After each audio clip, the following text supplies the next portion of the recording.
Hello friends, कैसे हैं आप सब। मैं हूं गणेश ठाकुर और आप देख रहे हैं गणेश इंग्लिश क्लासेस 0.1। एक्चुअली आज हम लोग पार्ट्स ऑफ स्पीच को बहुत ही शानदार तरीके से, बहुत ही इजी वे में हम लोग इसे एक शायरी के माध्यम से आज पढ़ने जा रहे हैं।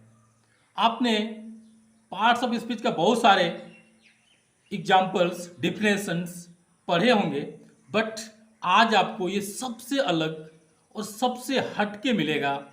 ऐसे ट्रिक्स के माध्यम से आप पार्ट्स ऑफ स्पीच को चुटकी में सॉल्व कर सकते हैं, याद कर सकते हैं। तो हम लोग चलते हैं सीधे पार्ट्स ऑफ स्पीच पर और देखते हैं कि इसका डिफिनेशंस कैसे होता है। तो what is parts of speech? Parts of speech क्या है? तो हम बोलते हैं अंग्रेजी में मछली को फिश कहते हैं। अंग्रेजी में मछली को फिश कहते हैं और अंग्रेजी के सभी शब्दों को उसके कार्यों के अनुसार 8 भागों में बांटा गया है, जिसे पार्ट्स ऑफ स्पीच कहते हैं। तो क्या बोले कि अंग्रेजी में मछली को फिश कहते हैं, अंग्रेजी में मछली को फिश कहते हैं और अंग्रेजी के सभी शब्दों को उसके कार्यों के अनुसार 8 भागों में बांटा गया है, जिसे पार्ट्स ऑफ स्पीच कहते हैं। नेक्स्ट है कि व्हाट इज नाउन? नाउन क्या है? तो सबसे पहले लोग प्रयोग करते थे साबुन रिंग। सबसे पहले लोग प्रयोग करते थे साबुन ring. Noun is the name of a person, place, animal और थिंग। ठीक है, तो क्या है? सबसे पहले लोग प्रयोग करते थे साबुन रिंग और noun is the name of a person, place, animal और थिंग। पढ़ाई से पहले छुप छुप के प्यार करना बाद में पड़ता है महंगा। पढ़ाई से पहले छुप छुप के प्यार करना बाद में पड़ता है महंगा। और नाउन का एग्जाम्पल है मोहन, रांची, एलिफेंट और गंगा। नेक्स्ट है व्हाट इज प्रोनाउन? प्रोनाउन किसको कहते हैं? आजकल शादी में सबों का फेवरेट होता है डीजे में भोजपुरी गाउन। आजकल शादी में सबों का फेवरेट होता है डीजे में Bhojpuri gown. Pronoun is the word used at the place of a noun. हम सब एक दूसरे का साथ हमेशा देते आए थे। हम सब एक दूसरे का साथ हमेशा देते आए थे। You, he, she, it, we, they and I. यानी इसका एग्जाम्पल्स है, प्रोनाउन का एग्जाम्पल्स है कि हम सब एक दूसरे का साथ देते आए थे। You, he, she, it, we, they and I. तब हम लोग आगे फिर देखते हैं। अब देखेंगे कि ये क्या होता है। What is an adjective? Adjective किसको बोलते हैं? एडजेक्टिव का परिभाषा क्या होता है? समझेंगे। तुमसे पहली प्यार होने का डर हमेशा सताता है। तुमसे पहली प्यार होने का डर हमेशा सताता है। एडजेक्टिव हमेशा नाउन और प्रोनाउन की विशेषता बताता है। मेरा फेवरेट बाबू स्वीट रौनक ब्यूटीफुल हो गई। मेरा फेवरेट बाबू स्वीट रौनक ब्यूटीफुल हो गई। एडजेक्टिव का एग्जाम्पल है I am honest and my wife beautiful हो गई। मीन्स ये जो है स्वीट वो एडजेक्टिव है, रौनक ये भी एडजेक्टिव है, ब्यूटीफुल एडजेक्टिव है, ऑनेस्ट, ब्यूटीफुल ये सारे वर्ड्स एडजेक्टिव है। अगला बोल सकते हैं, इसमें आ गया होगा व्हाट इज एडजेक्टिव? तो तुमसे पहली प्यार होने का डर हमेशा सताता है। एडजेक्टिव हमेशा नाउन और प्रोनाउन की विशेषता बताता है। मेरा फेवरेट बाबू स्वीट रौनक ब्यूटीफुल हो गई।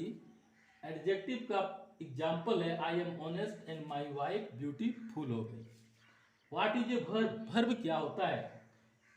What is a verb? Verb क्या है? What definition? तो है यह बुरे वक्त में हमें जीवन जीना सिखाता है। यह बुरे वक्त में हमें जीवन जीना सिखाता है। हेल्पिंग वर्ब समय तो मेन वर्ब काम दिखाता है। Am, is, are, was, were, shall, will जैसे शब्दों को हेल्पिंग वर्ब कहते हैं। Come, eat, go, sleep main verb जैसे वर्ड दिन रात यूज करते हैं। What is an adverb? Adverb किसको बोलते हैं? मई जून में सबको होता है बहुत गर्व। मई जून में सबको होता है बहुत गर्व। क्यों होता है?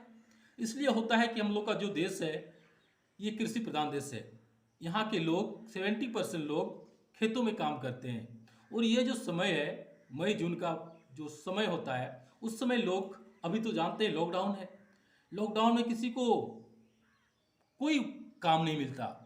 लेकिन जब ये खेती का काम प्रारंभ हो जाता है तो सबों में क्या होता है, कॉन्फिडेंस जग जाता है कि अब मुझे क्या है, हम कोई भी काम कर सकते हैं, अपने आप में ये गर्व करता है।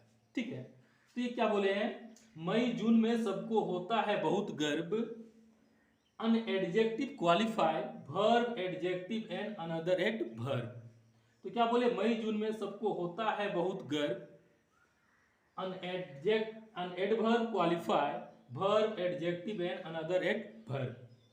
ये एडवर्ब की है पहचान, ये एडवर्ब की है पहचान, इन सबों की बता देता राज, इन सबों यानी वर्ब एडजेक्टिव और अनदर एडवर्ब। तो ये एडवर्ब की है पहचान, इन सबों की बता देता राज, और कभी लगा देता अंत में लाए। यानी कुछ क्या बोला, ये एडवर्ब की है पहचान, इन सबों की बता देता राज, और कभी लगा देता लाए। यानी जब ये क्या, एडवर्ब का अर्थ होता है वर्ब एडजेक्टिव और अनदर एडवर्ब का विशेषता बताना, और कभी कभी हम क्या करते हैं, जब वर्ड के अंत में एलवाई लगा देते हैं तो वो भी क्या हो जाता है, एडवर्ब बन जाता है। तो आपको समझ में आ गया होगा कि ये मैंने क्या बोला, तुमसे पहली प्यार होने का डर हमेशा सताता है। यानी मैं क्या बोल रहा हूं, ये पहला प्यार यदि आप किए होंगे तो पता चलेगा कि प्यार क्या होता है। तो पहला प्यार बहुत ही दर्दनाक या तो बहुत ही शानदार होता है।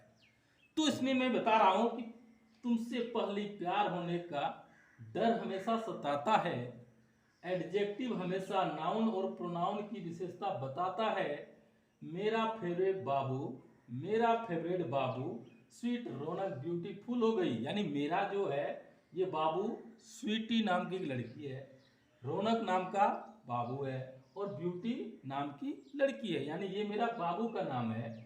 और एडजेक्टिव का एग्जाम्पल है क्या, I am honest, yes, and my wife beautiful हो गई। यानी ये सारे एग्जाम्पल्स एडजेक्टिव हैं। तो अब हम लोग फिर आगे देखते हैं। हाँ, तो कह सकते हैं हम लोग कि ये क्या होता है, व्हाट इज प्रीपोजिशन, प्रीपोजिशन क्या होता है, किसको बोलते हैं प्रीपोजिशन। तो हम बोल सकते हैं जो बिस्तर में हो उसे रेस्ट, जो बिस्तर में हो उसे रेस्ट, और जो गतिशील हो उसे मोशन कहते हैं। जो बिस्तर में हो उसे रेस्ट, और जो गतिशील हो उसे मोशन कहते हैं।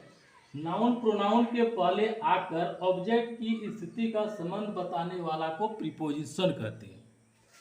तो जो बिस्तर में हो उसे रेस्ट, और जो गतिशील हो उसे मोशन कहते हैं। और नाउन प्रोनाउन के पहले आकर ऑब्जेक्ट की स्थिति का संबंध बताने वाला को प्रीपोजिशन कहते हैं। ऊपर नीचे इधर उधर दाएं बाएं ये सब पोजीशन है, ऊपर नीचे इधर उधर दाएं बाएं ये सब पोजीशन है। At, in, on, to, over, from ये सब प्रीपोजिशन है। व्हाट इज कंजक्शन, कंजक्शन क्या होता है।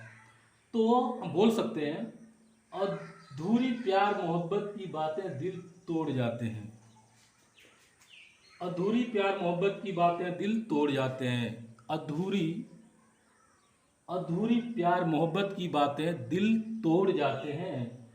कंजक्शन ही आकर वाक्य में शब्दों को जोड़ जाते हैं, अधूरी प्यार मोहब्बत की बातें दिल तोड़ जाते हैं, कंजक्शन ही आकर वाक्य में शब्दों को जोड़ जाते हैं। तुम्हें नहीं पता कि सरफरोशी की तमन्ना अब हमारे दिल में होते हैं, तुम्हें नहीं पता कि सरफरोशी की तमन्ना अब हमारे दिल में होते हैं। Conjunction and, but, yet, because, until और देयर फोर होते हैं। तो ये क्या है, अधूरी प्यार मोहब्बत की बातें दिल तोड़ जाते हैं। ये मोहब्बत तो हो गया, प्यार तो हो गया बेचारे को, लेकिन दोनों में क्या है, कंफ्यूजन था। क्या कंफ्यूजन था, ये लड़की बोलती है उस बॉय से, क्या बोलता है कि मैंने तुमसे प्यार किया लैला समझ के, मैंने तुमसे प्यार किया लैला समझ के, तेरे बाप ने मुझे फोड़ दिया घैला समझ के। बोले वाह, व्हाट। तो क्या बोली लड़की, लड़की बोली मैंने तुमसे प्यार किया लैला समझ के, तेरे बाप ने मुझे फोड़ दिया घैला समझ के। अब लड़का बोलता है मैंने तुमसे प्यार किया था जुल्ली समझ के, मैंने तुमसे प्यार किया था जुल्ली समझ के, तेरे बाप ने मुझे खा लिया मुल्ली समझ के। यानी दोनों का क्या हो गया, बेचारे का कन्फ्यूजन था, दोनों ही कन्फ्यूज में थे। तो अगला देखते हैं, what is N interjection. Interjection किसको बोलते हैं? बोलते हैं आज पढ़ाई के साथ साथ हुनर सीखना जरूरी होता है। आज पढ़ाई के साथ साथ हुनर सीखना जरूरी होता है। इश्क द गली बीच नो एंट्री का कंसेप्ट समझना जरूरी होता है। हाउ वाट कहने से दहेज के साथ ससुराल में एक फ्री होता है। और इंटरजेक्शन के अंत में एक्सक्लेमेशन मार्क लगाना जरूरी होता है। तो हाँ दोस्तों, मैंने क्या किया, ये सब सिंपल तरीके से एक देहाती भाषा के तौर पर मैंने इसको समझाने का प्रयास किया। आप इसे रियल न समझें, बट थोड़ा सा समझने का प्रयास करें, इसमें कुछ रहस्य छिपा हुआ है। और क्या करें, इसको बारीकी से पढ़ने का प्रयास करें और जीवन में उतारने के लिए मैं नहीं बोल सकता, बट आप अध्ययन करें और इस प्रकार से अपने दिमाग को थोड़ा थोड़ा डेवलप करने का प्रयास करें। हम जानते हैं कि इस दुनिया में एक दूसरे का केयर करते रहें। इस दुनिया में हर पल एक दूसरे का केयर करते रहें। और यदि आपको ये वीडियो अच्छी लगी तो लाइक, सब्सक्राइब और शेयर करते रहें। थैंक यू फ्रेंड, हम लोग इस तरह फिर मिलते रहेंगे। Bye, thank you.